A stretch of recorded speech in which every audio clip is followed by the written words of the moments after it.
I'm a mortar infantryman for the Army. We're trained to deal with deadly situations and be prepared to fight to the death if needed. My experience happened approximately 4 years ago, but he hasn't left me alone since then. One day during January that year, my parents had me walk the family dog and my dog, so I decided to bring them to the golf course that was shut down for the season. Now across the golf course, there's a small forest area that I usually walk them in because it's the closest I get to forests since I live in the city. Now I live about 20 minutes from Minneapolis in Minnesota. It's very industrialized here, and it's one place you wouldn't expect to run into something like this. Back to the story. I went in through the opening and went down the trail. That place always felt like it was really off for some reason. I don't know, call it a sense that something is wrong with that place. And the fact that there's no sound in the woods? I ignored it and went on with their walk, and suddenly I felt like I was being watched. I couldn't tell anything with all the snow on the trees and the fact that there's no snow that fell from them either. So like a dumbass, I ignored it and went on. I went out the other side of the forest and headed up a hill that leads to a road that leads to the end of the golf course. I felt the feeling of being watched again and turned around on instinct and saw it. It was a pale white figure standing in the tree. I'm a person who always believed in the supernatural and enjoyed studying it. And I knew what that thing was. It was a Wendigo, and I knew I needed to get out of there. For those who don't know, a Wendigo is a mythical creature that is believed in Native American folklore. It's believed that it's a carnivorous monster that never stops eating. I ran as fast as I could with the dogs across the street, and it started to chase me. I almost got hit by an oncoming van, and it stopped and looked at what I was running from and immediately got back in his van and drove off faster than he did before. While he was distracted, I ran as fast as I could, and like a dumbass, I ran back to my home. Once I got home, I acted as natural as I could and went to my room and tried my best to calm down. By dinner, I had calmed down and I ate. Once it came time to go into bed, that's when things started to get creepy.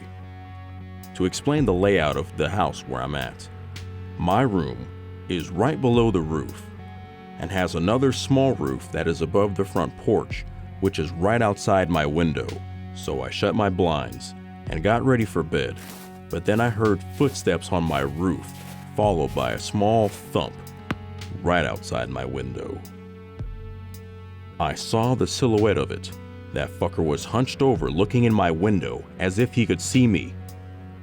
I was terrified by this and couldn't sleep at all. I couldn't even breathe. It stood there for what felt like an eternity, which was only about 2 hours. After that time had passed, he gave up, letting out a scream.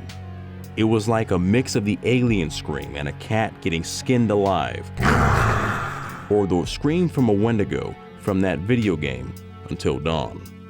My parents wondered what was going on, and I made up some bullshit excuse. They believed me and headed back to bed. There was no need to get them into this, and it's not like they'll believe me anyway. My dumbass didn't even take a picture or video of it. That wasn't the end of it. This happened every day of every week for about 2 months, then turned to every other day, to every week, to every month. Nowadays, I don't see it much, but I see him every now and then. I still go to that area, even to this day, and even found a skinwalker there, but that's a story for another day. If you ever run into a Wendigo, run. Run as fast as you can, as far away as you can. I don't care if you have to run to a new city. Fuck, I don't care if you have to leave the state. Just run so far that you lose that fucker. Otherwise, the same events that happened to me may happen to you. If you have any information on how to kill this fucker, please leave it in the comments. I've already tried holy water, and it didn't work. I put that shit all over the roof outside my window, and the fucker was standing on it like it was nothing. Be careful.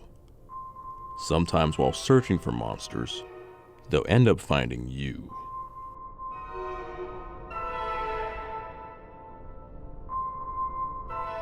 I have been extremely hesitant to post about this, mostly because I'll be called a bullshitter. I have, however, made the difficult decision to post about it on March 27th, 2019. I was out in my neighborhood riding my 50cc dirt bike. There is a large canyon that starts about 400 feet away from my house. So I decided to go out there and ride around the trails. On my way up the hill to get to the trails, I smelled something god-awful. When I finally got up to the top of the hill, I rode about 100 to 150 feet north, and I turned my bike to the left and saw it. When I think back to it, I tear up because of how disgusting it was. This Wendigo was probably 12 to 15 feet tall, had a wolf's head, the closest thing that I can relate it to, was missing its skin around its spinal cord, so I was able to see through it. I could see its rib cage, its legs bent backwards, and the head was absolutely massive. After sitting there for a few seconds, trying to process what the hell I had just seen, it turned its body to the east to face me. Probably half a second after it moved, I was already in second gear and flying back down the hill to go home. I live in California, and this description doesn't completely fit the Wendigo, but it is the closest thing I can relate it to.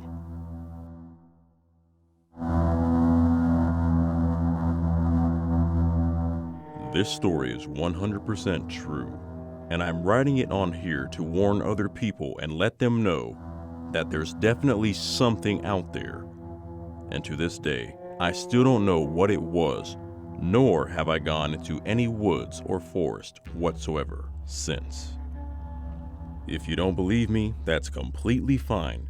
Read this as a fun story, but for those of you out there with an open mind, or you've seen something yourself, just know you're not alone.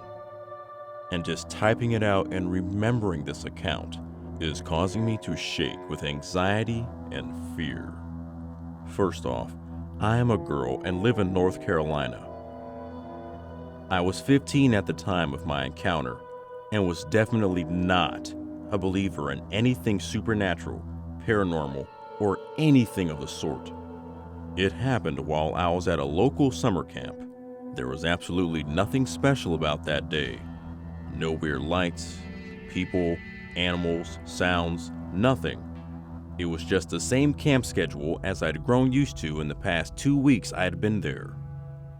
My age group had just finished lunch and was able to persuade our counselor to let us play a game called Scatter down by the lake. It's like a giant hide and seek in the woods. Now, we had played this at least 20 times before that day, and nothing weird had happened to any of us. And we all grew up playing in the woods, so it's not like we had a fear of it. But for some reason that day when our counselor shouted, "Scatter!" and I ran to find a hiding place, it became a whole new ball game.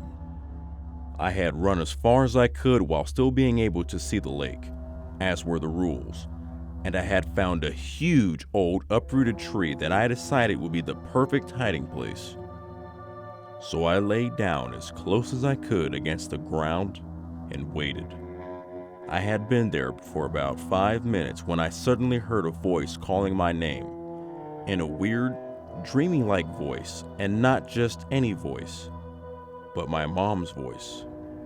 Now, me and my mom are extremely close, thick as thieves, so I'd know her voice anywhere, and I would swear on my own grave that it was without a doubt hers, but I knew it couldn't be her.